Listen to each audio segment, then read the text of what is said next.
Hello, I'm Pam Hoffman, Everyday Spacer. I'm Jeff Miller, 2049 Outfitters. At Everyday Spacer, we show regular folks how to personally and directly participate in space exploration, science, and astronomy. We're here on Friday nights at 9 p.m. Pacific Time, 12 midnight Eastern Time, and 1 p.m. on Saturday in Hong Kong. We're broadcasting live from Thousand Oaks, California. Thanks to all of our participants and subscribers. We really appreciate you so much. Over 85% of our viewers have not subscribed, though. If you watch 2 or more episodes, please consider subscribing. Okay, tonight is a crunchy topic. Oh, hey, Dawn. Hi, Dawn. Howdy, folks. Yes. Yeah. It's the phone. Topic tonight is lava tube life. We'll be back in 8.3 seconds.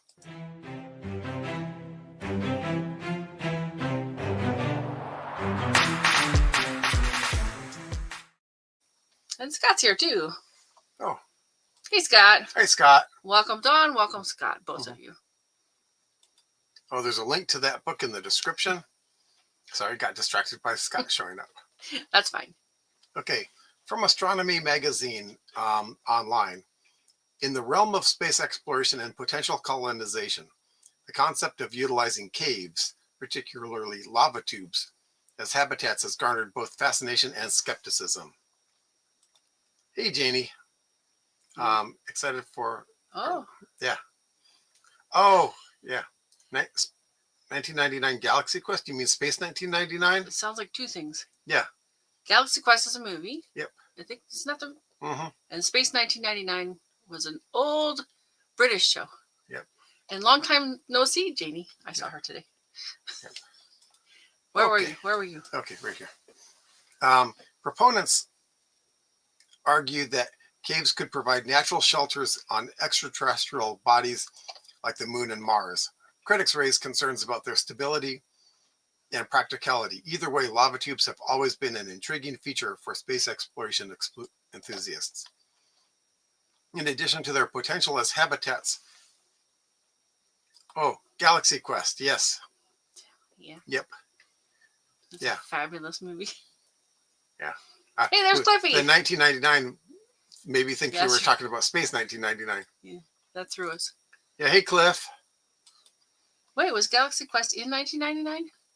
I don't think so. That sounds like a long time ago. Yeah, well, we're old. Yes. You want to start this one over? Yeah. In addition to their potential as habitats for future human colonization, lava tubes can be studied to provide insights into the geological history of their celestial body. These features form when molten rock flows from the ground. As the lava cools and solidifies on the surface, it creates a protective layer, preventing heat from escaping and wind from cooling it. Eventually, the lava drains out, leaving behind a smooth and steep-walled cave. Pam, tell us how we might become cavemen again.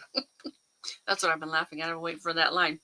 Well, this is a fascinating journey because it started with this article on MSN. It was very hard to read, so I actually had to put it into a PDF because you couldn't even do the, hit the little icon and turn it into a plain text thing. Wow. And I usually say Avada Kedavra for that one. So, we got more comments. Oh, yeah. It was released on Christmas in 1999. No kidding.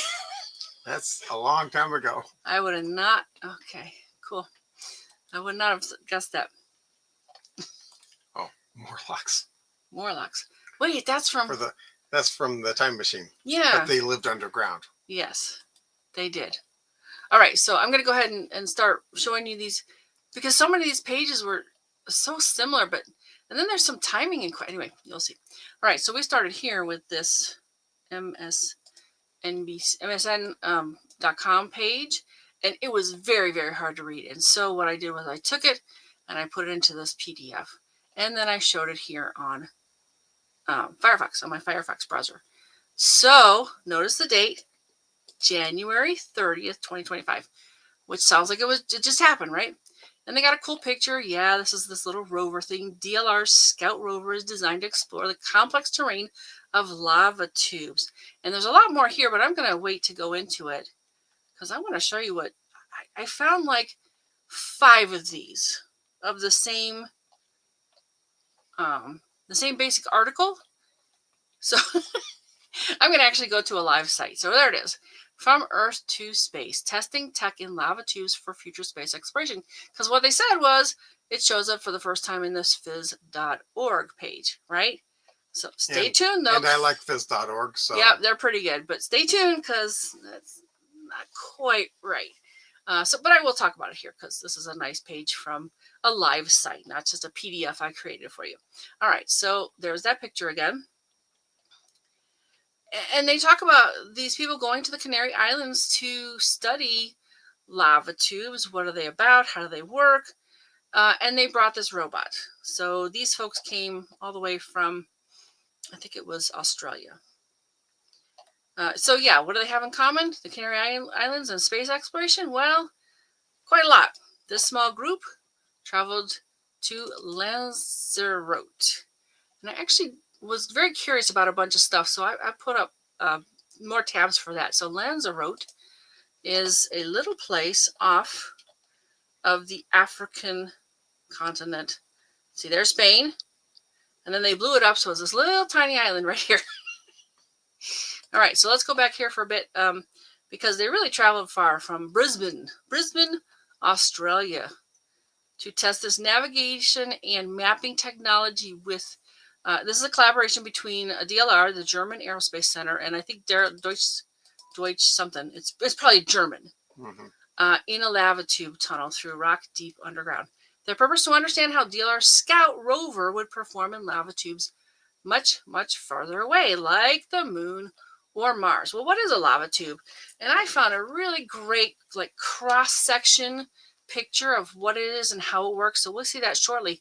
But they do talk about these how they're they're really just from the lava flow out of a volcano, which then basically cools in such a way that it creates this opening. And it's a long, skinny tube-like cave. And they're various shapes, sizes.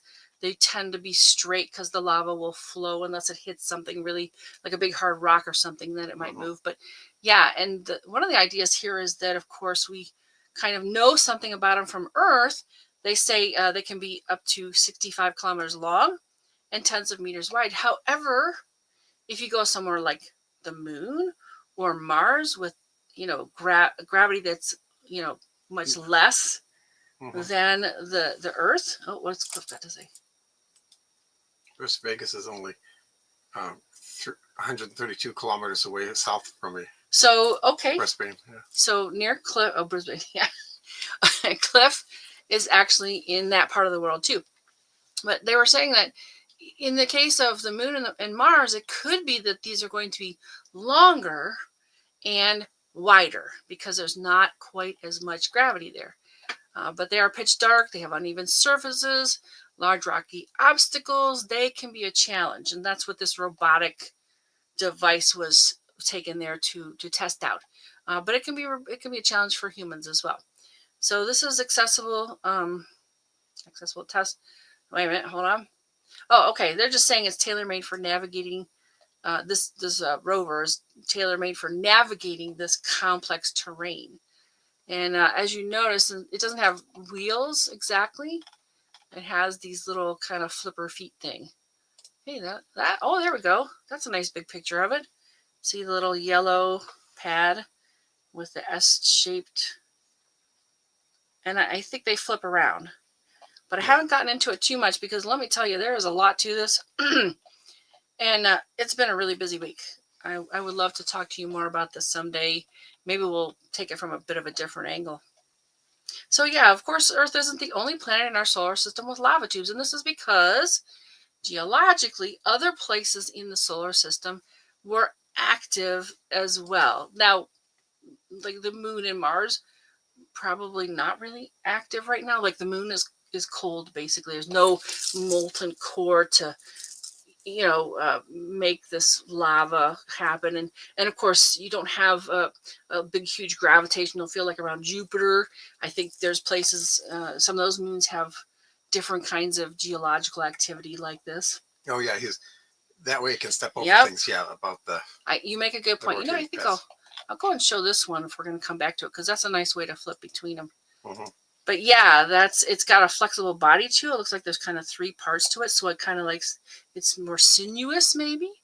Some lights to see where it's going. Yeah, pretty cool little critter. Now the thing about, if we go to the moon, we go to the Mars, a nice base to start with, to set up, is going to want to protect us from things like cosmic radiation, micrometeorites, and lava tubes are kind of a already in place natural space for this kind of thing. And at least on the moon, it's not likely that they're going to fill up with lava anytime soon. No, we know that the moon is basically cold. There's no more core of any sort that's hot. It's and they're stable. They're inert. They're stable. We do know about them because, and I'll have some pictures here shortly as well. They've kind of flown over them and gone like, what's that weird little pit thing or black spot? Right. Now the holes are because the tops have collapsed on them, so that is a danger. But they've been around for a very long time, so the chances that anything new is going to collapse is kind of small. Yeah, 1 billion or more years for a lot of these, as I was reading. But yeah, it's potentially something we can, go into in that particular spot to find out more, to see what it's like inside there. And that's what these guys are doing, testing this little rover thing.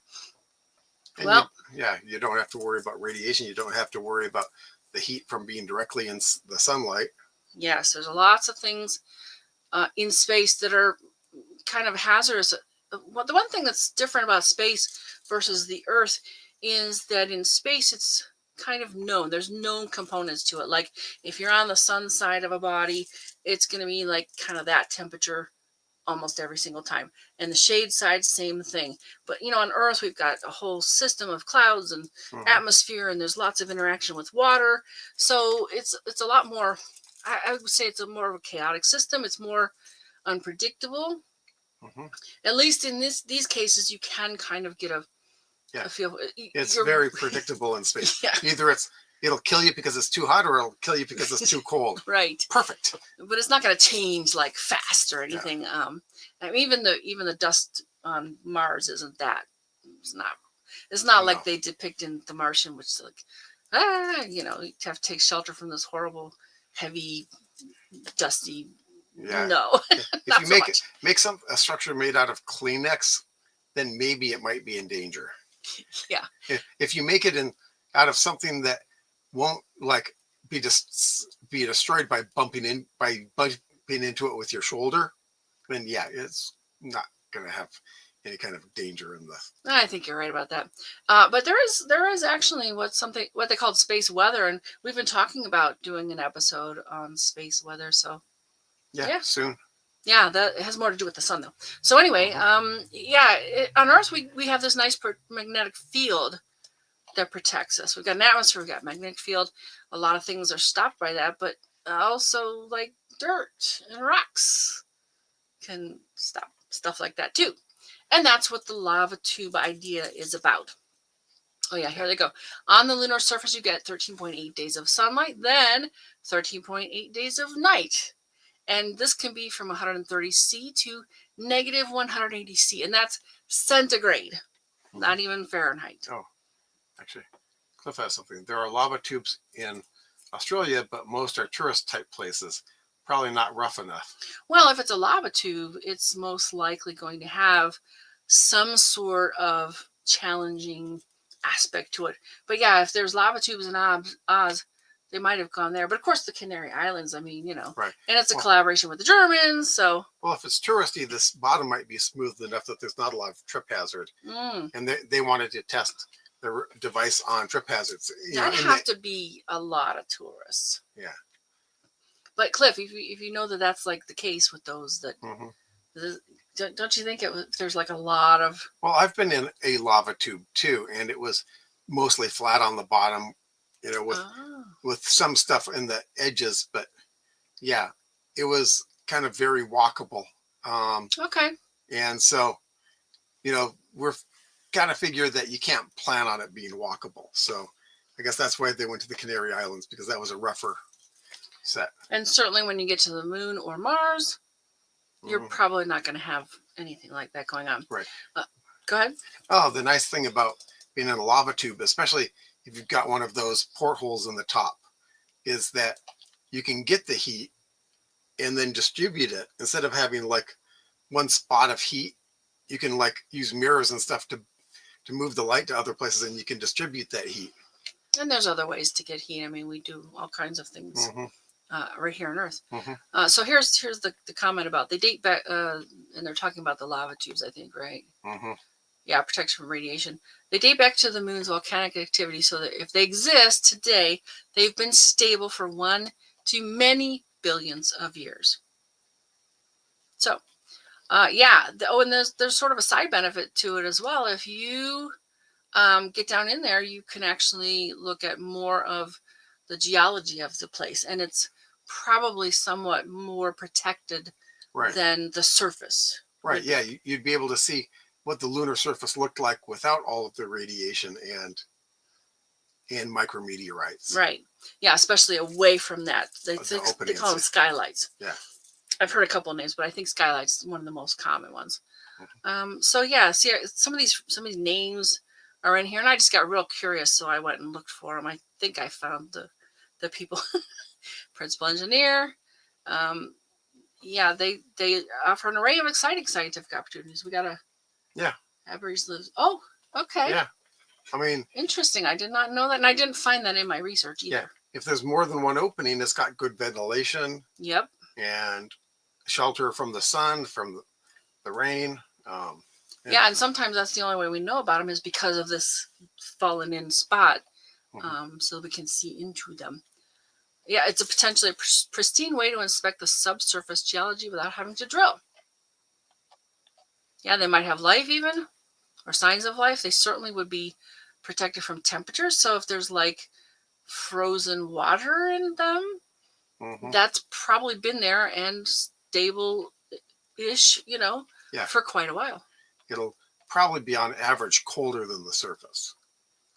Yeah, I would say so.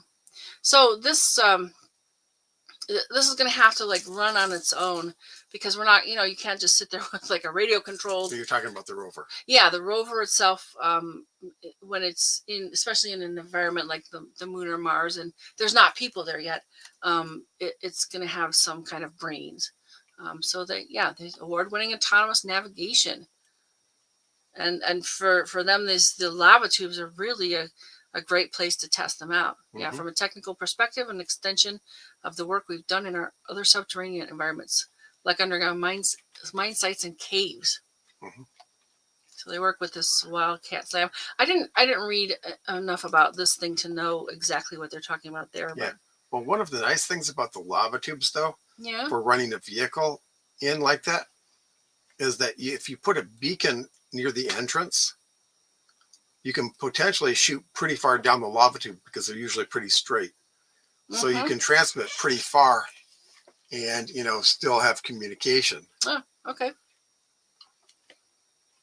Okay, so, and like you see, I'm about halfway through this page. There's plenty of material to delve into for you if this has piqued your interest and you want to know more. So yeah, this is that phys.org. But it's really weird for me that there are a whole bunch of these other ones. And in fact, one of them was like from a few years ago. I'm like, wait a minute. It sounds like it's a new article, but it might not be. It's just new for them. Yeah, I don't know. So yeah, there's like more about this rover, but I kind of want to really focus more on the lava tubes this week, and what they can do for us, how they can be used. Yeah, this is more about the robot, but I did get curious about it. In fact, this is another place from it. I feel like this is the original article though, so it's here, 30th January, key points. And it's basically the same thing and more pictures. So we've kind of talked about this because they show these actual. I think this is from the Canary Islands. This one, it looks really low and. Well, that's because if the lava doesn't drain out before cooling, then you're seeing basically the filled in bottom of the tube right there. So that's true. That's true. And like I said, I have a cutaway that shows this in more detail. And I have seen one where it's kind of a double layered lava tube. Ah, because okay. it cooled off on the surface. Like double decker? Yeah. And the what was underneath it flowed out from underneath it. Interesting. And yeah, I don't think many of those are very stable or safe, but that makes sense. Yeah. But do note that this is very, very well lit, because if you go into a lava tube, there's no natural lighting in there unless you have that skylight. Mm-hmm. And then it's concentrated to just that area and maybe a little bit beyond because of reflecting off of most of this. It's kind of basalt, which is a dark rock. Lava flows are made from the rock that's molten, and it's probably been burned up. I mean, but anyway, most of this is dark, so it is very, very, very dark inside of these. In fact, I have some pages from the park because I was in a lava tube too, and I found the exact one. So some neat pictures of it. They absolutely recommend decent walking shoes and extra. They say 2, I say more. Kind of battery operated flashlights. You know, at least 2 or more sources of light. So we got another comment. Yeah. Makes me wonder if, Scott says, makes me wonder if you had a lava tube on Mars that went 500 feet deep, would you get any warmth from the core of the planet, or if it's totally cold? Unfortunately for that, Scott, most lava tubes are pretty horizontal. Yeah, I think a lot of them. You bring up a really good point though, and I hadn't thought about it much, but I think that most of these, when they finally come down the slopes of the volcano, they're going to level out. I don't think they dig too far in. Again, that cross section will show you more, but yeah, of course the whole way it's changing temperatures, sometimes getting hotter because it's closed in, and sometimes cooling off, and they're not really going to dig. I don't think. I think that'd be really cool. Oh, the camera's up there. There are tubes on Mars and the Moon. Yeah. Yes. And most of the ones that we know about are horizontal because it's from slow flowing lava, and you only get slow if it's relatively horizontal, like narrow slope, not like that. And if it's all the way down like this, the lava is going to stop someplace and it'll form a surface somewhere here and then eventually cool all the way down. So you'll have a pit and then a stopper. And if it's like this, you'll probably end up with a spot where it's cut off, horizontal to or parallel to the surface, and stop. It's only the long ones are only the ones with a very shallow angle, because that's where the lava actually flows fairly slowly and can cool on the top and not just run down the side of a hill. Good stuff. You've done some work on. I have. On volcanoes. Cool. Yeah. I didn't know that. Well, California, we have volcanoes, so I studied them as a kid. And got it. Lava tubes in space. I actually first really got interested in lava tubes from a Big Little book for Matt, which is something published in the U.S. It's kind of kid's book about this big, but about this thick, because not much on each page, lots of illustrations. Yeah. Major Matt Mason book. And they were exploring lava tubes. And of course, in that book, there was a giant worm-like creature in the lava tube. Oh. But, hey, I was a kid, that was cool, but that's what got me interested in lava tubes. I didn't hear about lava tubes until like the mid-90s, I think. Oh. So interesting. And this is a picture of the teams working together inside this lava tube in the Canary Islands. So it was nice to have more pictures. But yeah, I'm like, wait, I found like 4 or 5 of these. I'm like, wait, this is what? So anyway, so there's that island. And here is, let's see, who is this? They had a bunch of names from the articles. Yeah. Too bad they don't have I went looking them up, and unfortunately I I wasn't home at all today, so I could have probably. But this is one of the guys. Nope, no name for him here either.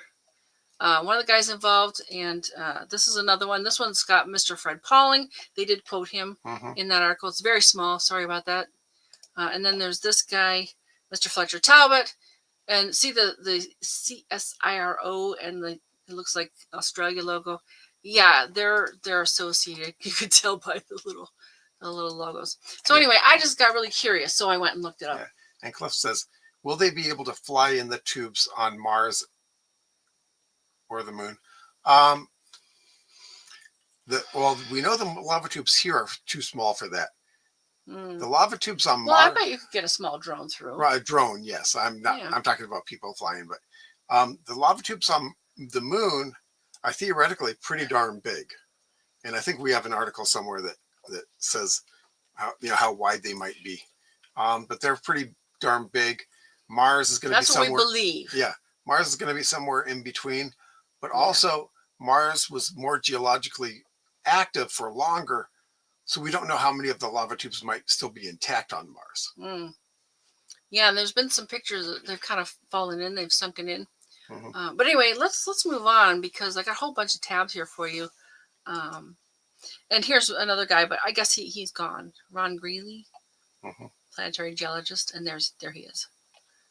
So yeah, some really good stuff. Like I said, I was very curious, and I went looking for those people. Let's see, is this the? This might be the one. Yeah. Okay, let's see. Yeah, see, that's a tourist level lava tube. Yeah, because you can walk. It's fairly empty. Yeah. Yeah. And the one that we saw there, where they were testing the vehicle, was filled almost to the top with lava that cooled very slowly. Right. So this one must have all drained out. But again, see all the lighting? That does not happen unless you put it there. I don't think this is one of the articles. But anyway, I'm going to delve into this because it led to a couple of other tabs that I've got open.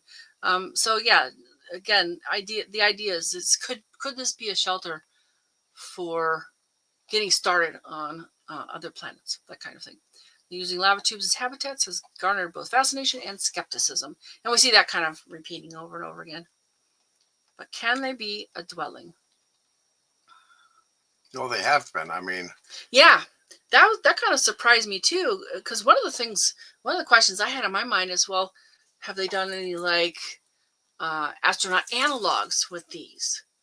And then as I'm doing my research, it's like, oh, people lived in these normal, that was where they lived. They they were moving cattle from one, sheep, cattle, whatever, from one place to another, and they would take refuge in there from the heat or the cold, because they're fairly, anything underground is going to have a fairly regular temperature all the time. Yep. And some of them have places where there's ice. So if you're in a hot place and you go down in these and you can find ice, that'd be huge. Okay, so proponents argue they could provide natural shelters. And I think they're talking about geological study again. Yeah, and anything big enough to threaten the roof of the lava tube, like say, a meteor or something like that, that would be big enough to threaten the roof of the lava tube, would have been a bad day if you were on the surface too. Yeah, now the longest known lava tube on Earth, 40 miles long, 65 kilometers, on the Big Island of Hawaii, Kazuma Cave. But they keep saying again, over and over again, Moon and Mars, they might be bigger. And my things, I'm going to be really curious about that, because a lot of times we'll have a theory and then we'll go somewhere and we'll find out, no, not so much. It doesn't have as much to do with maybe gravity but we're going to find out once we go there, and once we send little rover things in, once people can go. Well, and part of it is the viscosity of the lava. Okay. Not all lava is the same. Some flows much more freely. Like Hawaii has very light lava. It has a very low viscosity compared to some others. In other places, and I think I used to know a lot more about this, but I think it has to do with how much air is in the lava. Okay. Other things like that, or how hot it is. Yeah, I was gonna say. Yeah, but so a lot of some Hawaii has very light lava. It flows very freely. Some other places have lava that's a little bit thicker and more like tar when it Wow. flows, Okay. and probably not as prevalent for lava tubes, or might have lava tubes that are mostly filled up. Hmm. Interesting. Boy, you know all kinds of stuff about this. I had no idea. Yeah, here they have the term the skylights. They most likely formed when roofs have fallen into the lava tube. So there's going to be like material at the bottom of that skylight, right, basically. Yeah, and so the most dangerous parts are going to be underneath the edges of the skylight, because those are the parts that are most likely to come down again. And one of the things they're talking about doing is sending little rover guys to rappel off of the edges of these to go and look around in there. In fact, this little guy's over. I think I got a tab open for that one right there. Yeah, home away from home. The potential of the tubes as living quarters is appealing for many reasons. Protection they provide from radiation. The underground environment buffer from temperatures, like we were talking about. More stable and hospitable than the surface. The rock. Okay, let's see what is it. Additionally, the rock roof of the moon and Mars lava tubes will be a natural shield against micrometeorites. Okay. Yep, we've talked about a lot of this stuff. Yeah, to protect you, even spacesuits and buildings. Okay. Right, because something light enough that would zip through your spacesuit is going to bounce off the roof of the lava tube, and anything that's big enough to hurt the lava tube itself would be a bad day for you anyway. So who cares? So yeah, they talk about exploring it, building structures inside. Yeah, is not necessarily that far off. They're talking about for the JPL. That's fun. Maybe we can find these people too, because the JPL is not too far away from us. And it survived the fires too. Yeah. Not a lot of people's homes did, but JPL did. So yeah, it looks like they're talking plans to use current technology to investigate these. Yeah, that's what I think that's what that tab is about there. Yep, Moon Diver. Yeah. This is proposed send a JPL developed Axel Extreme Terrain rover. No, I think it's the Axel one into one of these pits where it would rappel down the wall via a winch and reveal the flood basalt eruptions, inner workings, and shed light on the lunar mirror's history. So lots of benefits to checking out lava tubes from, being able to use them for habitats as well as scientific discoveries. Well, they mentioned InSight too, which seemed weird to me, but I do have an image of that as well. Maybe that's what would deliver it there. It would live inside there until it was in a position to do this exploring into the skylight. And I was thinking rappelling would be kind of dangerous because you don't know what it'll snag on. But then what else do you do? I mean, it's not like you can parachute in. There's no atmosphere. Yeah, on the moon certainly, but we know that the little drone on Mars worked okay. But what kind of payload could it take, though? Yeah, because it was very light and the propellers spun really, really fast. Fast, and there were two of them working. Right. Cliff's got a comment. Andara Volcanic National Park in North Queensland, and I have swam in one up there, super deep, and it did come out miles away as somebody drowned, and the body turned up in the other opening. Yeah. Wow. Yep. Yeah. And they're just saying some of the same things we've already heard about. Lava tubes could provide stable shields from cosmic solar, on and on. So I'm just going to show you this picture because that's one of the images. Is this one from the moon? It looks like it's... Nope, it says Mars. An empty lava tube in Mars Arcia Mons region taken by NASA's MRO, the Mars Reconnaissance Orbiter. And that's not actually the opening of the lava tube. I doubt that would be the opening of the lava tube. I think that's just a collapsed roof. Well, that's the thing. That's how we get into them because there's not really... There might not be openings that are visible because they might be collapsed. Yeah, a lot of them don't have an opening otherwise. Right, yeah, go ahead. Yeah, it was full of water. Yep. Yeah. I don't think we'll have that problem on the moon or Mars. Yeah. Now, one thought is that lava flows underwater might be more likely to create lava tubes because the water would cool the surface of it. And you kind of see that if you see underwater volcanoes where it Yeah. like cools and then it comes out below it and it makes a pillowing thing. So it's possible that Lots of lava, steam comes yeah. out. So yeah, it's possible that water cools it too fast to make a good tube or not. I don't know, but that'd be interesting. And of course, water levels always change with geological eras. So, you know, a tube could have formed above the water and filled, moved down and filled, or it could have formed underneath water and come up. But most of the ones all of the ones that I've seen formed above the water level. So, okay. So I really like this part here too because I've known about Pascal Lee for quite a while, and I think he was at ISDC last May when we were there. All right, so I'm just going to go ahead and read this part. Advocates for cave habitats often overlook the practical realities and complexities associated with these underground structures. Pascal Lee, co-founder and chairman of the Mars Institute, a planetary scientist at the SETI Institute, and I think he's done the astronaut analog thing a couple of times. The principal investigator of the Houghton Mars project at NASA Ames Research Center tells Astronomy, many proposals come from individuals with limited spelunking experience who view caves as inherently stable cavities. However, geologically complex caves with potential risks of collapse and limited accessibility present formidable challenges. Go ahead with okay. Well, Cliff was explaining his, saying that it was full of water, right? And then on the water, it was super clear and nothing lived in it. Yep. Oh. Without sunlight and without access to other things. Well, there's no sunlight on the Right. vents at the bottom of the ocean either, but if some critters, stuff lives there. But if critters don't get to it, yeah. And Scott says, I wonder how difficult it would be to make a lava tube on the moon airtight. That's come up. And I talked with some people at an ISDC or one of the other space things. And they don't know how airtight the rock itself is. If it's kind of fractured, you'd have to spray the entire, surface of it with something, which kind of is doable. But also, because of the cold of the rock, you're better off actually making an inner tube that doesn't actually make contact with the outer rock except at various points, because that'll help insulate you. Yeah, there in between can act as an insulator. Yeah, a lot of and there is some movement in the rock, and they've said that on the moon.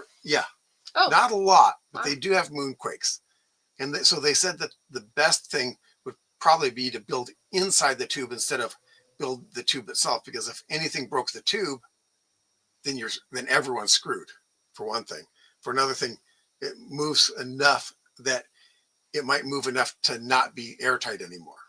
And I could certainly see having several of them in a row so that you can basically airlock them from each other. Right. And if you had to move from one to the other, you could, go into a safe space, and like they do on the space station. And as we were talking, like the belts and suspenders way would be to make a tube itself airtight, and then make airtight buildings inside.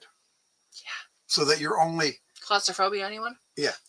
Well, you're only at sort of risk when you're walking outside, in the tube. Yeah. But then you get into a building that's airtight, so you've got double protection. It's just, how is it going to actually look? That's kind of one of the things that we kind of put our heads together and kind of figured that you'd have like a cylinder that you just keep extending, and then you build structures inside it. So Pascal goes, oh, you got more comments. That's right. Cliff says, I'll bet the Chinese are working on it. Yeah, probably. Oh, I have a tab about that too. Yeah. Yeah. Oh, too many minerals. It was weird. Yeah, that would be weird. So he talks about the caves on Earth that are limestone, seem to be stable, but they're typically places there's not a lot of seismic activity. Yeah, water sources. Yeah, and lava tubes aren't limestone. No. No, they're basalt. However, lava tubes present an entirely different story.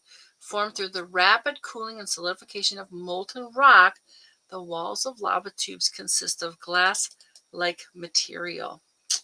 marked by jagged and brittle surfaces. Stresses and fractures accumulate within the rock during this cooling process, rendering lava tubes highly unstable and susceptible to collapse. So that's a big difference between a lava tube and a cave that's sort of developed some other way. Yeah. And, sharp spikes of rock, not so good for, No. Suits.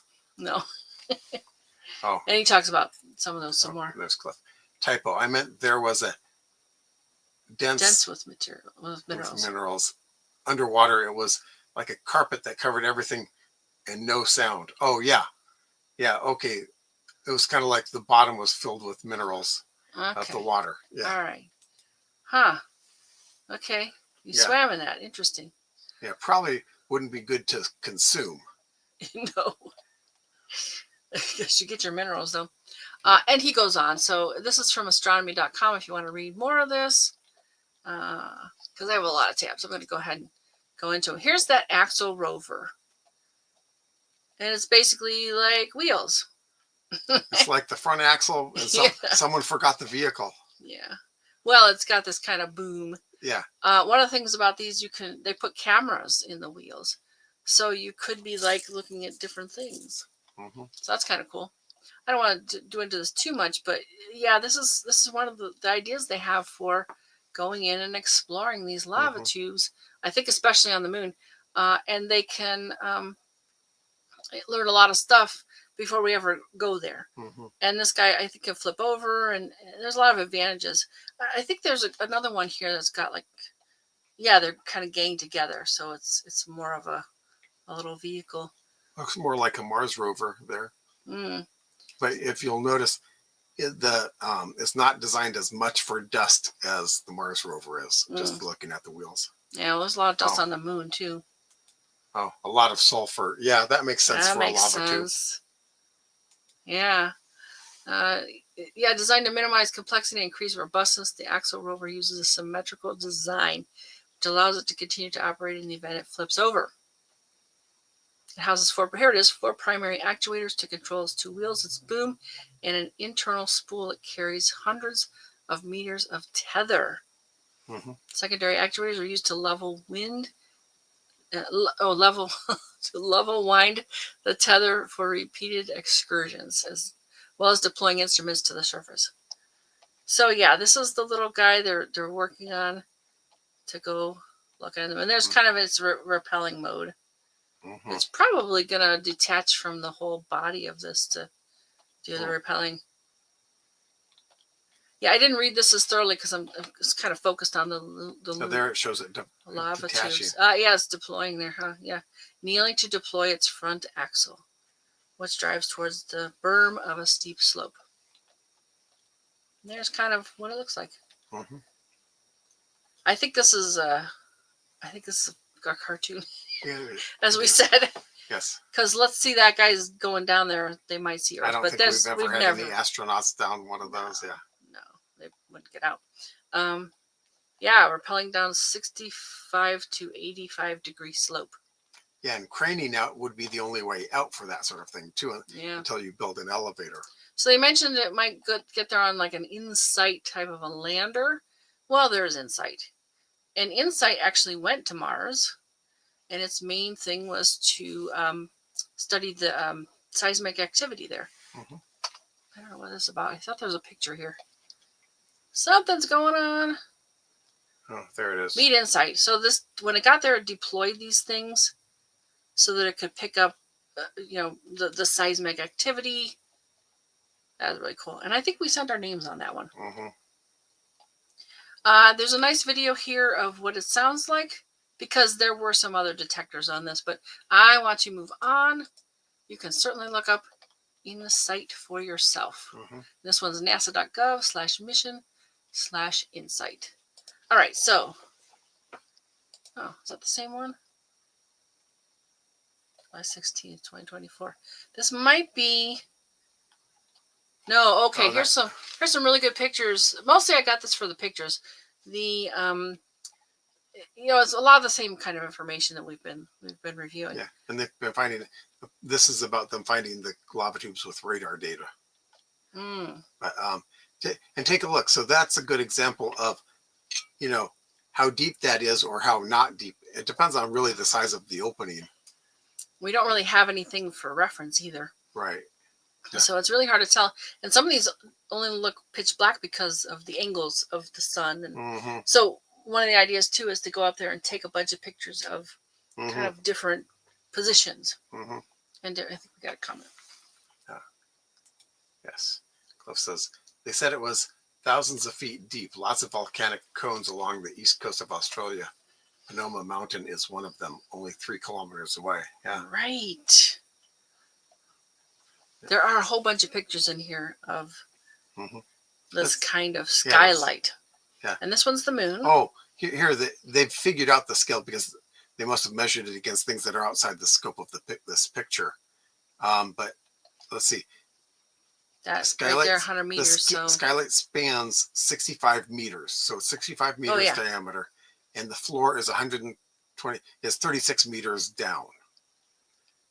So that's not too far of a drop, but it's also much bigger than you find on Earth most of the time. I mean, 120 foot high is pretty darn big. You know, that's like a 11-story building, 10 to 11-story building. Do you remember what it was in Hawaii? I don't, but it was, I think we saw people in there and it was like about twice as tall as a person. So, no, I don't think we saw. Anyway, one of the ideas that they had here is you could build a whole city within one of these, maybe. Yep. Yeah, they say it's an unforgivable, harsh environment, but it's fairly. It's a predictable environment. Yeah, predictable. It lacks a magnetic field, yes, exposed to levels of hazardous radiation, 150 times greater than that of Earth. So you're going to want something to protect yourself. Go ahead. And one of the things that I saw is putting a dome over it. And originally I think the plan was to, as Scott said, make it airtight, but then it just became a way of keeping things from falling on people. Yeah, I could totally see having a habitat under here, and then people can hang out here, maybe in spacesuits, to look out. Yeah, because we like looking out windows. Well, and also, how do you get things up and down? Yeah, you need a way up and down. Well, you might build at the low end where it comes to a point, you might build an entrance or something. But right. Yeah. Yeah. Something here I was gonna tell you too. Coronal mass ejections. Yeah, that's a big one. Yeah. Go ahead. You were saying something? You can also build mirrors up there too to aim light into different parts of the tube too. Yeah. Yeah. Again, they're talking about the temperatures on the surface. All these lunar lava tubes could help with a bunch of different things. Yeah. Let's see. Yeah. Yeah, because they keep talking about building up. If you make a lunar base, you throw rock on top of it to protect yourself from radiation and here I already got rock. Yeah, you find one of these holes, you go in it, and you've got rock on top of you. And see, here's some more of these pictures of. See, that one's really dark. Well, maybe we can. Oh, okay. It looks like it might be clickable, but nope. Nope. And there's sort of a different angle of it, so you can see sort of shadow and light in the rubble pile. That's the thing. Is it the rubble pile or the below the surface? Yeah. And you can't really tell it's much except for it's this kind of dark spot. Yep. But they've seen enough orbits around the moon and Mars to know that these are in fact a little different. Yep. A lot of these words are the same things. There's Ronald Greeley again. I don't think I'm going to read too many more of the words because it's sort of the same thing over and over again. Right, but are there more pictures? I think so. Yeah, there's quite a few on here. Look at this. Yeah, that edge definitely looks like it would be unstable, right? But it also looks like it'd be, in some ways, a little bit easier to traverse. As opposed to like the kind straight of more... down, yeah. But it all depends. I mean, cliff. You can't really see fine details in this, so... No, the only way I'm going to really know is to go there and send our robotic ambassadors first. And then kind of get to the edge and stomp real hard.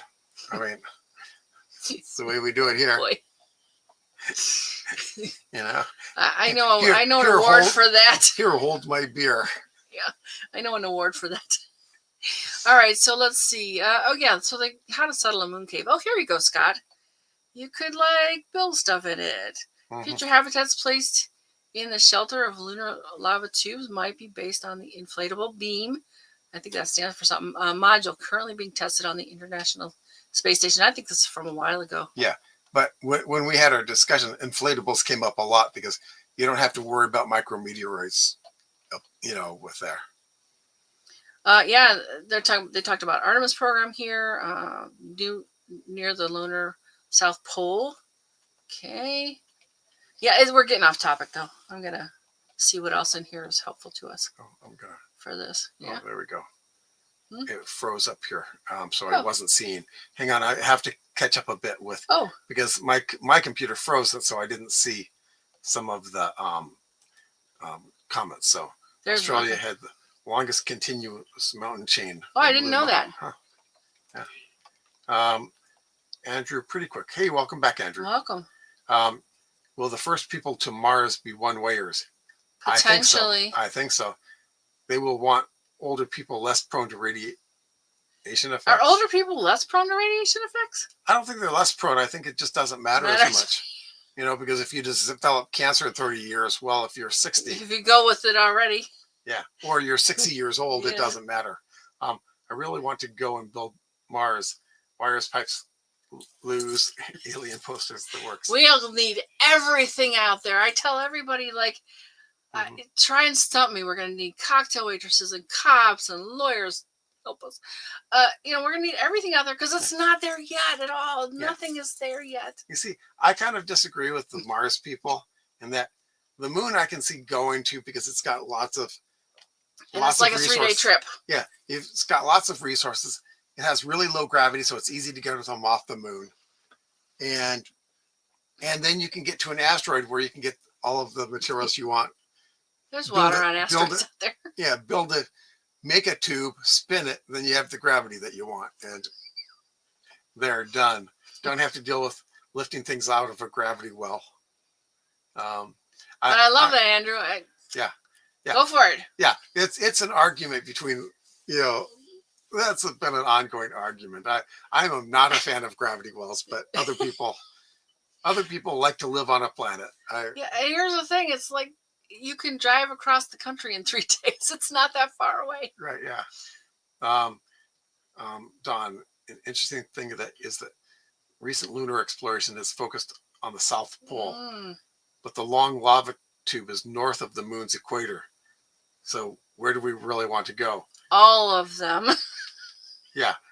I think we want to be where the stuff is, but if you're going to make a civilian, tourist place, maybe near the lava tubes, but hey, Cliff, blow-up habitats are being invented just now they've been talked about for a long time. I think the tech is upping. They're upping the tech for it. Yeah. I don't know. Yeah. You can go. Yeah. Radiation illness develops over years, so there's less time to get sick. I see. And sometimes older people can really, really focus if they really want to go. They're very focused on that. Can you imagine a millennial? Ooh, my hair's falling out. Meanwhile, someone who's 60, someone who's 60 is like, what? Engineering degree. What discipline of engineering degree? I think you told us, but tell us again. I'm trying to get an engineering degree course. I'd really like to be part of Mars. Yay! Really, just about. Well, here's the thing. Gonna need everything out there. Since you don't seem to be wanting to send people to Mars, you don't need, any of the aerospace engineering degrees. What you need is possibly a geology type of degree or chemistry, or, think of things that they'll need there. Actually, I would cross-discipline them. Yeah. Because there are going to be fewer and fewer people will do that exact thing. Right, yeah. But so when you're looking for a degree, Andrew, look for things that you would want on your Mars base. What type of people would you want on a Mars base? And then think, which one do you want to be? You need a chemist. You need chemists. You need, you know, people to research the, the surface. You need all kinds of different things. Which one do you want to be? And don't be afraid to get your hands dirty, because I think that's going to be a lot of the first peoples that go. They're going to need to know a lot of different things, and they're going to be, flexible enough to do the things. Yeah. There it is, the Bigelow Expandable Activity Module, beam. Yeah. I knew Bigelow was involved in that somehow. Right. And here's about the pressuring the lava tube itself. So I'm going to read this paragraph. Yeah, cell division slows as you age. Radiation is more tolerable the older you get. I did not know that. Yeah. Hopefully a Mars sample return mission will require a lot of engineers. Yeah. Are we caught up? Yep, we are caught up. Good. So I'm going to just read this part. Studies have investigated, that doesn't sound right, sealing off and pressurizing a lava tube itself for use as a lunar habitat. But that plan is fraught with unknowns. A more practical venture might be to deploy an autonomous construction robot like an oversized Roomba that would clear and flatten the floor of lava tube. And then you got materials to work with, so you can make a 3D structure. Inflatable modules then placed in the shelter of a lava tube could quickly establish a permanent base on the moon.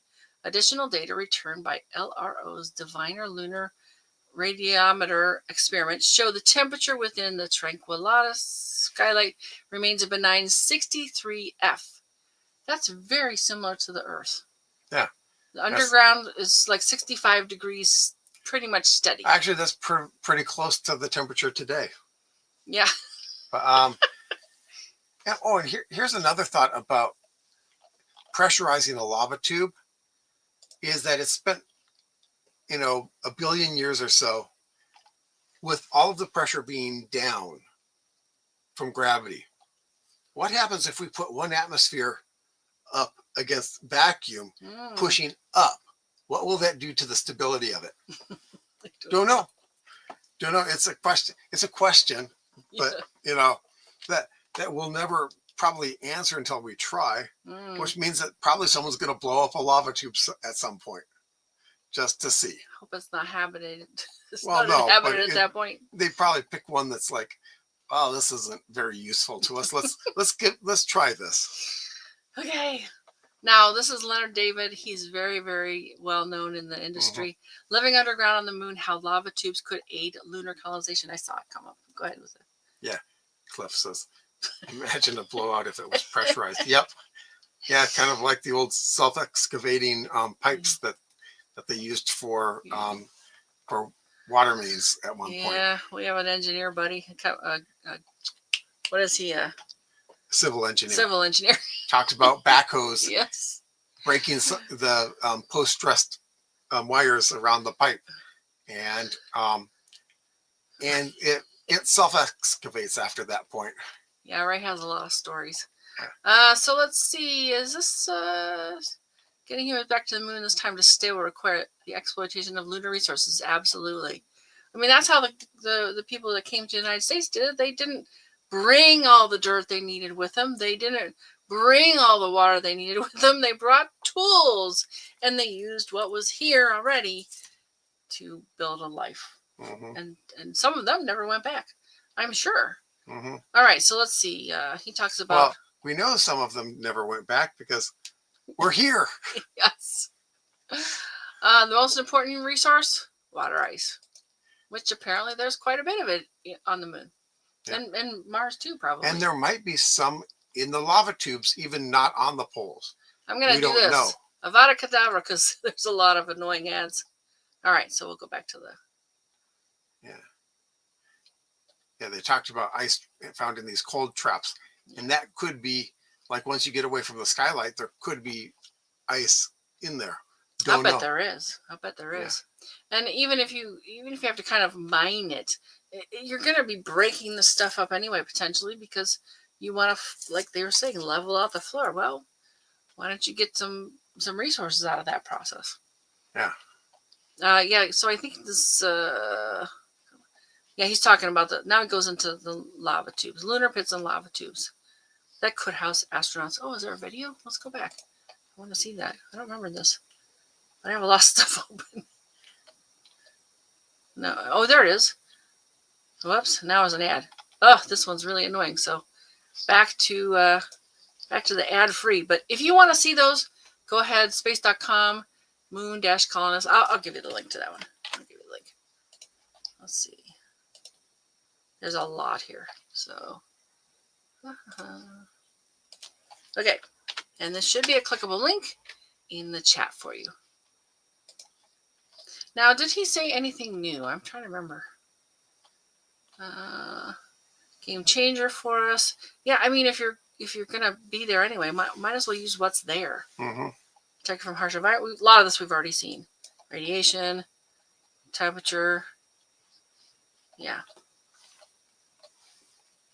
This might not be as helpful as I was hoping. But there is a video. It's probably a good article, but just not with everything else. But yeah, it does talk about, this is a new image, so, and they're talking about, you know, using this for exploring, so that's good. Good story for the campfire. I was once ammunition fired by Mars. Check the shaky hands. Yeah. Oh, I love our audience. Oh, this is kind of interesting. Not all of these pits are going to be lava tube skylights. So, yeah. Maybe they're not all going to be interconnected. Yeah. Maybe there's a maze of corridors. Maybe not. Yeah, I don't know. It's hard for me to picture lava tubes being interconnected. Because the lava would flow somewhere. Well, unless they're at the point of, origin. It might split somewhere, but yeah. Yeah. Okay. Here, cliff. Oops, I'm frozen again. Huh. Well, while you're dealing with that, I'm going to talk about this because they have gone through and reconstructed these models of existing lava tubes on Earth. Mm-hmm. Well, let's see. Is that what this is about? Yeah, I think it is. There we go. I'm back. What? That doesn't look like back. No, but it's moving again. So there we go. I can show Cliff's comment. Yeah. It's cold enough that there would be ice. Yeah, if there was water in there, there's ice in there. Yeah, if it got trapped, yeah, it's ice. All right, so underground railway, yeah. I'm just going to read it. We don't know how rough lava tubes on the moon might be, but the term underground roadway seems optimistic. Anyway, and this is Pascal Lee again, sorry. In any case, in my view, it's not that pits on the moon would lead to a maze of underground quarters that make them most interesting, although that is a fascinating. But the fact that they give us access to an environment that's radically different from the surface, whatever shape that underground environment might have. And I think there's some good pictures in the original, which are showing up here, but they're kind of small. These are really hard with all the ads. It's really hard to look at these. Sometimes I don't even show them to you. Yeah, water harvesting. Yep, he's talking about the water now. Yeah. Oh yeah. So I'll just go with this one too. They might be skylights associated with a network of lava tubes formed not in volcanic lava flows, but in an impact melt sheet, the temporary pool of molten rock that ponded inside Phalaus crater following the large impact that created the crater. Mm-hmm. So this would be like a rock from space, boom, and then there's resources at the bottom of that crater, basically. Yeah, Andrew says pretty rare there'd be a network in the tubes, but it might happen. Yeah, I could see some. I think there's gonna be all kinds of things. Like we've gone out, we've found all these new planets, and they're not anything like the planets in the solar system. Imagine that. It's like, well, yeah, I mean, it's like every single one of us is unique and different, and I think that's what we're gonna find about everything out there. All right, so this is kind of a cool picture. There's a little teeny city here. I'm sorry, I'm just gonna blow it up. Whoops, that really went crazy. Okay, we gotta get down there again. It didn't really do. Because they actually it didn't really blow up the photos. Oh, it didn't? Yeah. Oh, you're right. Shoot. Because what they show in this one, this is where they talked about. Yeah, not really good. But this little thing here, it's a depiction of a city like the city of Philadelphia. It's shown inside this theoretical lunar lava tube, which, hey, could it be that big? Well, we don't know. So this is a Purdue University team of researchers explored whether lava tubes more than 0.6 miles, 1 kilometer wide, could remain structurally stable on the moon. Boy, that's really big. And I think we're almost done anyway, so. Yeah. Let me go ahead with the next one because we're getting into it. So how do we protect ourselves? Well, and this is from a while ago. Oh yeah, they've been talking about lava tubes for a while. Yeah. Oh yeah. That's 10-year even longer article. than this. Yeah. But what was in here that I wanted to share with you? Because of course the sun is going to be a big danger too. Yeah, let's Avada Kedavra this one. What is this? Oh, you have it zoomed in, so you have to unzoom it. Well, it's not. Control minus. Oh, okay, it is. Okay. You got comments? Yeah. I thought I saw them come in. Yeah. Awesome. Yes, time to be alive. it is. Yeah. Earth needs a shake. Yeah. Earth needs a shake. And Cliff, okay. The moon rings like a bell. Might be interconnecting tubes on the moon. Okay. Oh, they're talking about the Martian. Yeah. He deals with a lot of dangerous situations. Solar eruptions, yeah, can damage people in spacecraft. Mm-hmm. Oh, what's in here that we want to look at? I think maybe we've seen a lot of this already. Yeah, I think we have. Okay, well, this is about the kinds of solar eruptions. They're quick that travel at the speed of light. Takes 8 minutes to reach the Earth, and at least 14 minutes to get to Mars. Oh, I didn't know that one, but that makes sense. Because like 7 minutes from Mars to Earth, and back and forth from Mars to Earth. It's not a lot of time, not a lot of notice to get out of the way. Well, and if it's moving at light speed, by the time you're hit. I think. Well, is that the actual plasma? No, the plasma travels slower. Yeah, that's gonna be okay. But the radiation travels at that speed. Oh, okay. So don't know. Yeah, because the coronal mass ejection actually moves much slower than that. Okay, all right. But this is where space weather comes into play. So maybe we'll do that really soon because that'll tie in with this episode. All right. This is kind of all over the place. Yeah. So because they're talking about rocket launches. I'm a little confused now. Yeah. So let's look at something else. Yeah. Let's move on because I have a bunch more tabs open for you. Home on the moon. How to build a little lunar colony. Oh, this is really cool because they got an infographic, but look how tiny it is. So I went and blew it up. Moon base, living and working on the moon. They talk about this outpost, and I believe is this one going to have? I don't know that this has the lava tubes in it. No, it doesn't. But they talk about digging into the moon and then using the stuff that you dig to put over it. Or this is a 3D printing thing, same sort of concept. But so here's the thing, might be a good plan for if there's no lava tubes in that area that you want to be. But if you're in the area of a lava tube, you might as well. There's some really good stuff here. Like how much of what does it take to keep you alive? Why does that picture remind me of the Centauri? I don't know. They talk about food and water for food, oxygen. On Earth and in space. Oh, is it? Looks the same here. Oh, less water? You're going to need less water? 1.6 liters compared to 10 liters? Dried food. Water for food? Yeah, we got a comment? Yeah, there's a flare coming. Yes, Yeah, well, but that the melting only happens if you're orbiting Saturn and the flare comes through the rings of Saturn. Sorry, you're making a reference. Really bad 70s movie. Yeah. Okay. It sort of sounded like one. Living off the land. So there's some really good stuff in here. But yeah, they're not talking about lava tubes, are they? No. A lunar mass driver. Yep. Okay, that's kind of interesting. We do a whole episode on that sort of thing. Yep. Yeah. Perpetual. There was a whole book on that called "Moon is the Harsh Mistress." Yeah. Yeah, they're talking about a moon base at the pole. Because it could be more, more instead of like the extreme light for 2 weeks, dark for 2 weeks. It might be a little bit more even, more stable, that kind of thing. And here's the China article. China is taking a keen interest in lava tubes as possible lunar habitats. And this was last September. Yeah. So I think the question for lava tubes, unless we find water in them, which would be really nice. Yeah. But if we don't find water in them, then it's going to be, do you want to build your base where it's easy to live or where there's stuff that you need? You know?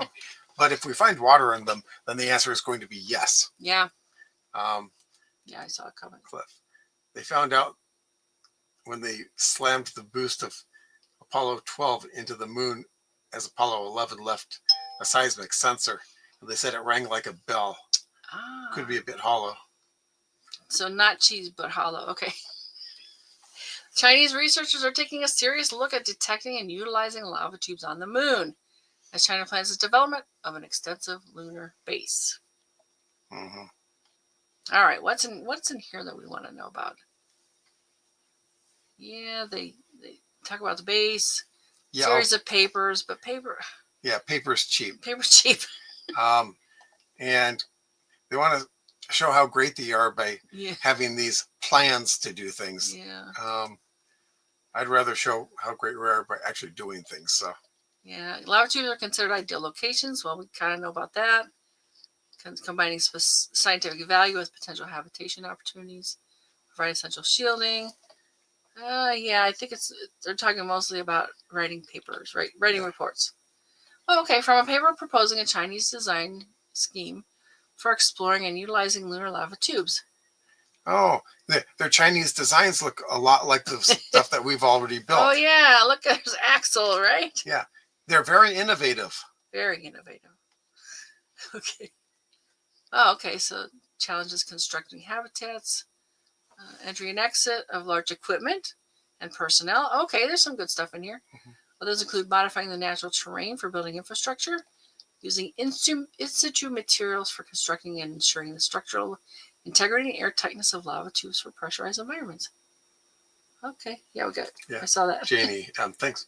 Guys, interesting topic. I'll stick with lava lamps to watch and meditate. Yes. Yes. Yeah, thanks, Janie.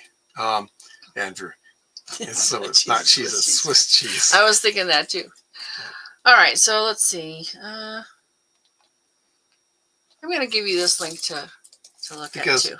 Yeah, it might have some good information on the lava tubes themselves, even though the the chance of them getting there is kind of suspect.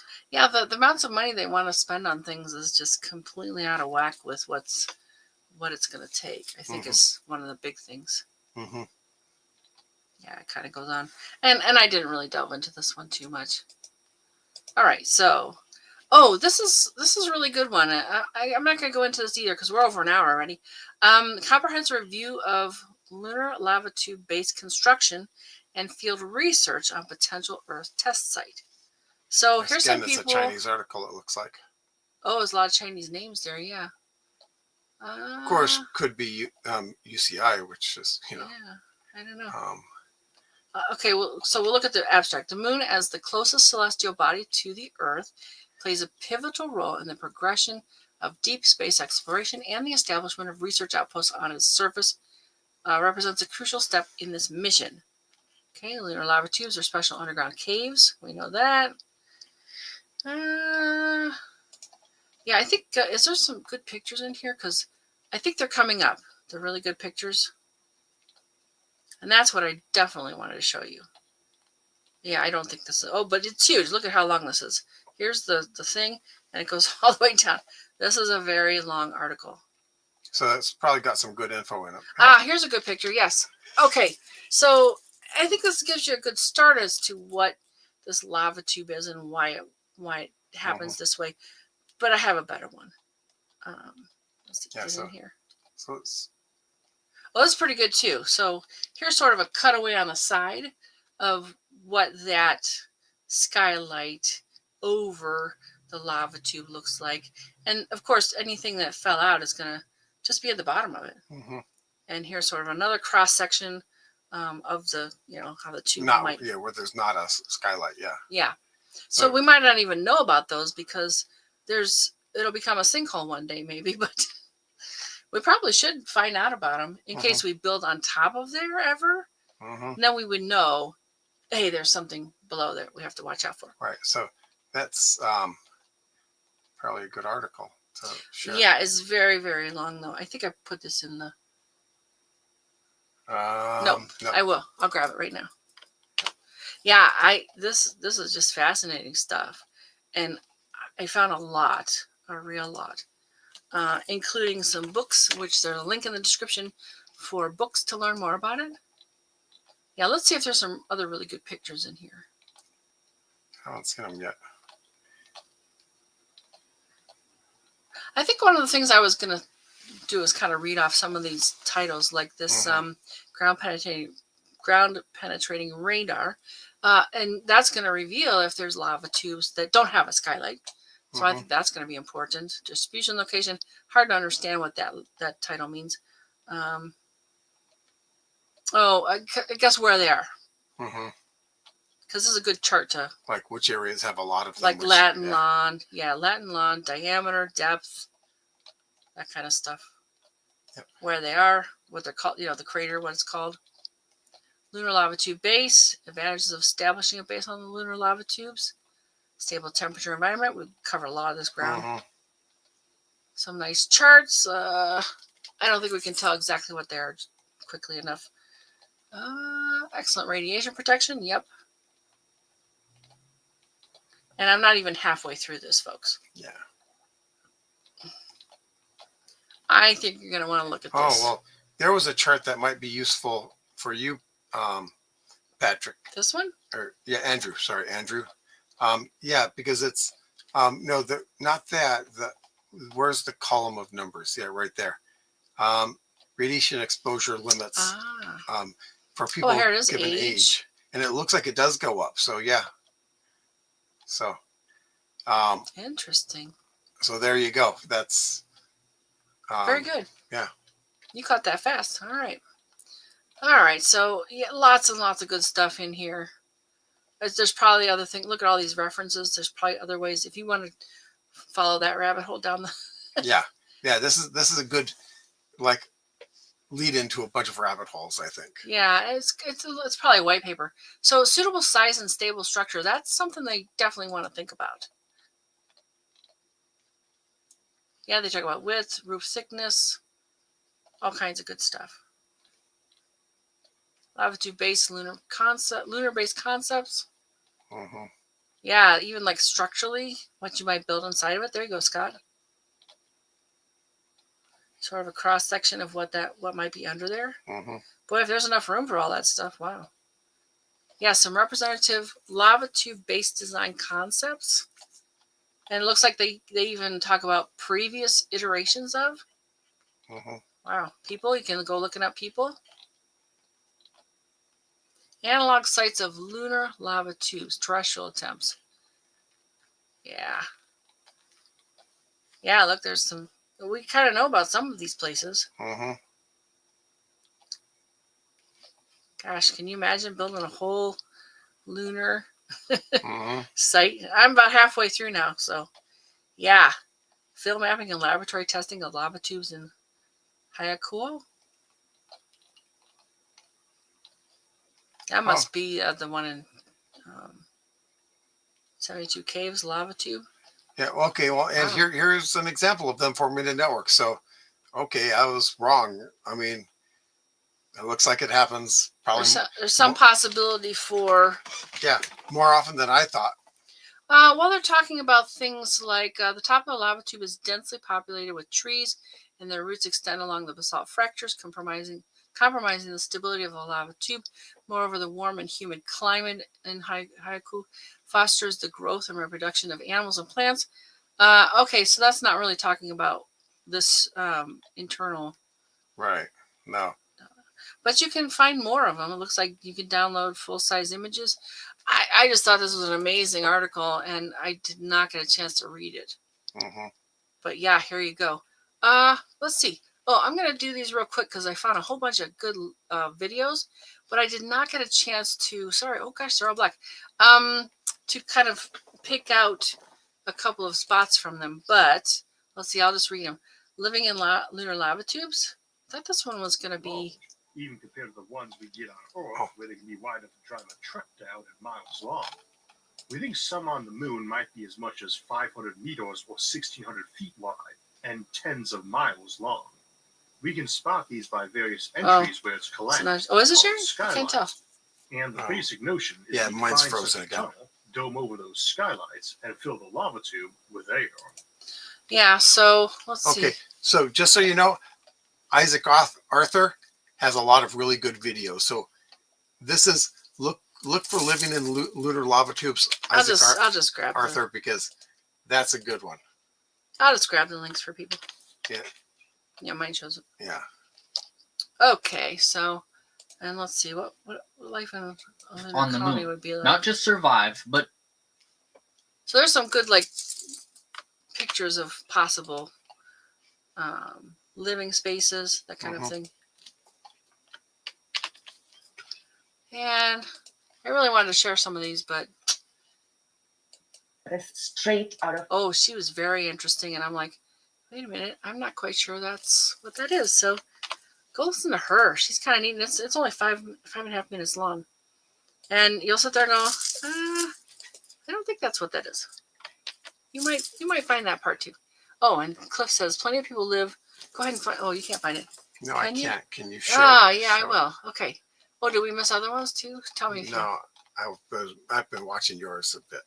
Okay. So it's just Cliff. So Cliff, sorry if this was a while ago. Let's see. It says plenty of people live underground at Cooper Petty, where they dig for opal, as it is so hot out there in the summer. Hotels, pubs, and just homes. Yeah. Oh, hotels, pubs, and just homes. Okay, I see. Yeah, they pretty much live where they dug out the opal. I've seen a couple articles on that. That's got it. Also really neat. So let's see. How will we build the moon or going back? How we will build the first moon base? Grab that one for you. And I want to go see these too. So yeah, I'm gonna leave them right where they are. Oh, and here's what life will be like in China's Mars colony. I think I just found this right before the show. So let's see what they're gonna tell you about. I can make some guesses of what life would be like, but I don't think they'll say it. I guess I can hide that one now. All right. This is the one I really wanted to get to because this has got that nice cross section for you. Okay. So lots of good information. And I think it's episode. Well, somebody's show like ours.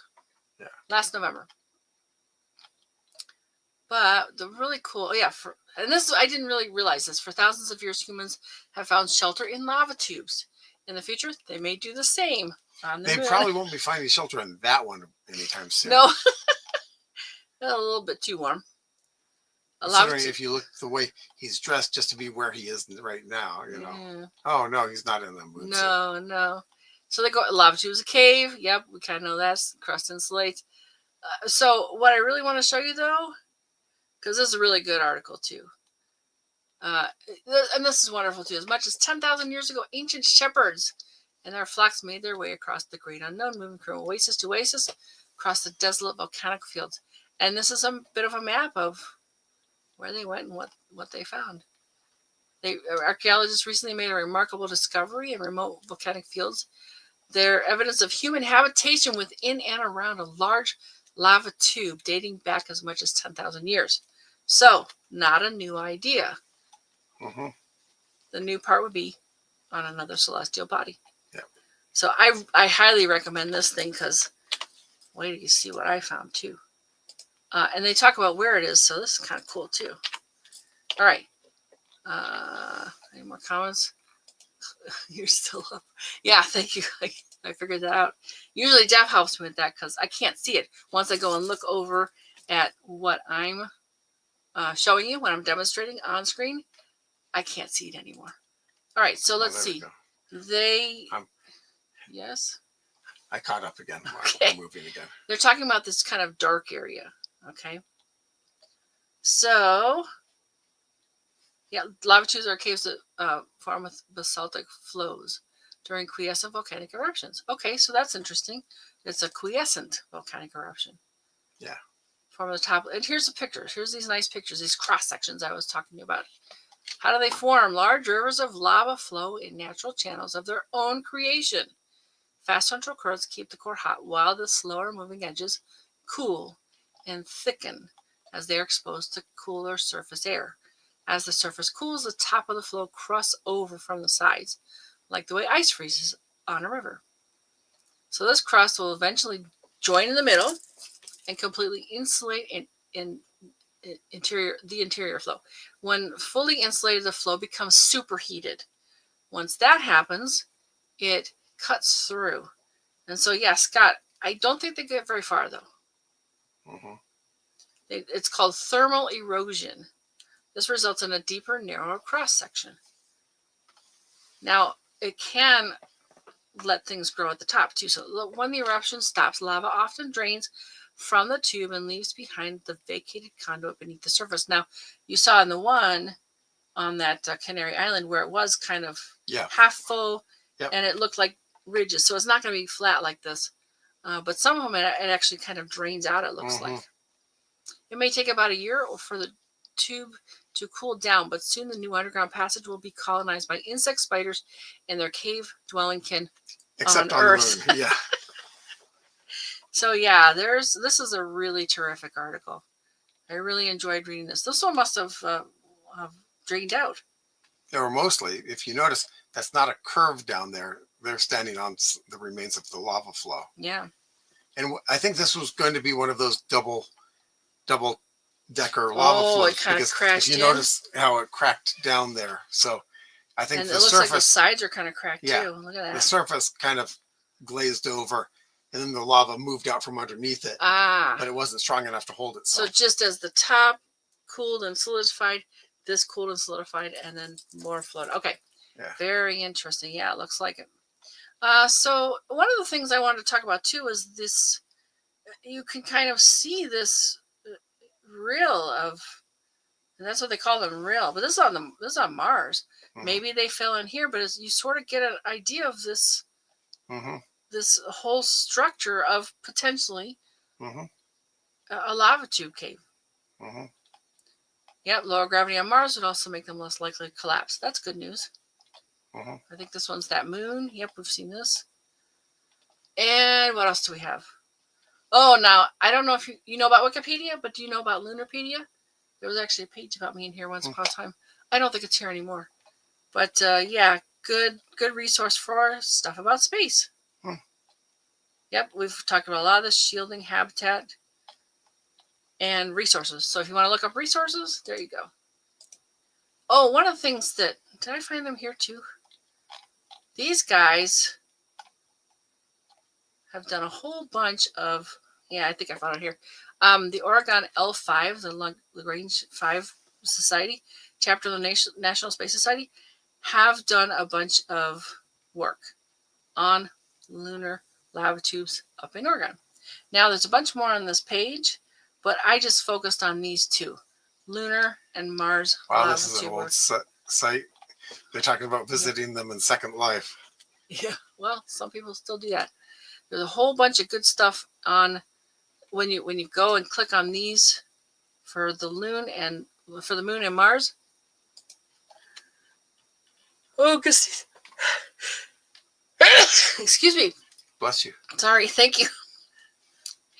Lots and lots of articles they've written. These folks did a lot of work, and I heard about them. So a whole bunch of good places. Let's see. Let's give you the main.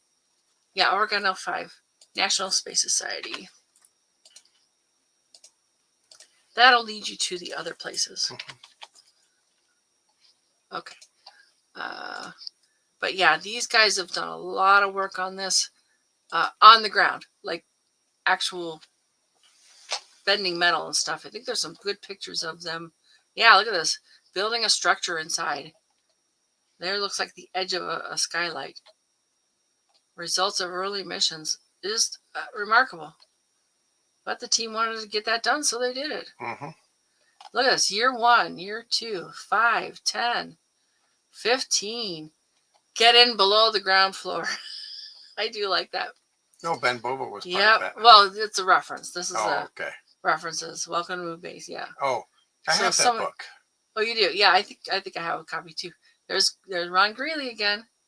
Ron Greeley. So yeah, a lot of these will give you more resources. Sally Ride did something. And here's the Mars one. MIST, a project of the Oregon L5 Society. The Caves of Mars. Lava Tube Caves. I think I actually pulled that one up. Yep, Martian Lava Tube Caves. Look at these, all these links. You could go on and on and on. Oh, and this is a really, really good article. Too many ads though. Avada Kedavra. This is Fraser Cain. He's actually been a guest on our show.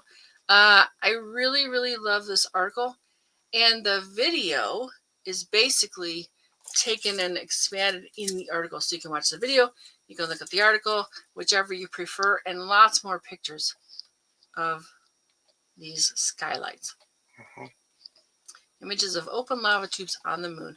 Maybe. Yeah. These dark blobs are actually open skylights. Maybe they're pits. And more of the like in a row, these in a row kind of things. And actual like, oh, this one's on Mars. Martian volcano. Oh, this is cool. The Martian sand is flowing down into the skylight. You can see it piling up on the cave floor. There's no question. This is a cavern on Mars with an opening to the surface. And the video is really neat too. I haven't seen it yet. Well, no, that's the thing, because it's got so many ads. Oh, yeah. I came over and... Oh, that's right. You killed the video. I think so. I think so. Yeah. Yeah, see, it's all here, but there's all these ads that pop up. There's the video. There's the video. Lava, when it cools and condenses, it shrinks as well. That could be why it looks cracked like that. Yeah, that's true too. So yeah, this video you can run, and then you can read all the pieces of it and the images in the article too. So, yep, video, reading, whichever you prefer. Now this one was about this Craters of the Moon National Monument and Preserve. This looks like a really neat place, and you're like, well, where the heck is this? Well, I finally realized that this is a link that takes you over to. It's in Idaho, Jeff. Oh. Craters of the Moon National Monument and Preserve, Idaho. And they talk about some possibilities with lava, with caves on other places. So this is pretty cool. And if you like the National Park Service, great resource there too. And a lot of this one's talking about how plants and animals come back in, because this particular area has lots and lots of flows from different eras and different materials that they were made of and stuff, and how they've been recolonized by the animals and stuff. But I thought it was really cool. Yep. Can vary greatly from one to another. Oh, and it's sort of a interesting climate too. I think it's not too humid. I think that was part of it. No, it's fairly dry up there. Yeah. And they're talking about like the animals and how mosses start to grow and things, and where they show up and why, and it's really neat. It's really neat. Well, this is one that's kind of already grown over, basically. And you might not know, but that's what that is. All right. So let's see what else is up here. I think I'm gonna. Oh, here's the one. Here's the one that I've actually been in Arizona, and that's the entrance. This is actually one of those skylight things. Now, let me tell you, you want to go with a friend if you're claustrophobic. It used to be called Government Cave, but now it's Lava River Cave. Nice little article about that. It's up in Flagstaff. And yeah, this is the one that told you, 2 sources of light. Yes, you really do want at least 2 sources of light. I'm going to go with more. Because shit happens. What to expect. Access, physical abilities. That's a bit of climbing. Getting here. It's really great about getting to. You could go here. You could go here and check it out. Is that Flagstaff, Arizona, or somewhere else? Yeah, Flagstaff, Arizona. So, okay, if you're ever near Flagstaff, Arizona, and you want to check out a lava tube, there you go. Or if you need a destination. Yeah. So let's see. I think the Lava River Cave name is much more poetic. Cliff has something else. Oh, good. There are over 16 known lava tubes in Australia. Yeah. 60. Wow. Yeah. I think I already talked about this stuff. Yeah, you did. Yep. Okay. Although I do have a comment at the end. Some Earthlings already make lava tubes their home. Reference Craters of the Moon National Park, Idaho. Mm-hmm. All right. Let's see what's next here. Here we go. Some stellar events this week. February 7th through February 14th. On February 8th, the moon rides high. Okay. Remember, don't do that while you're driving. What's it riding high on? Yeah. February 9th, Mars and the moon are in conjunction. Mars is 0.8 degrees south of the moon.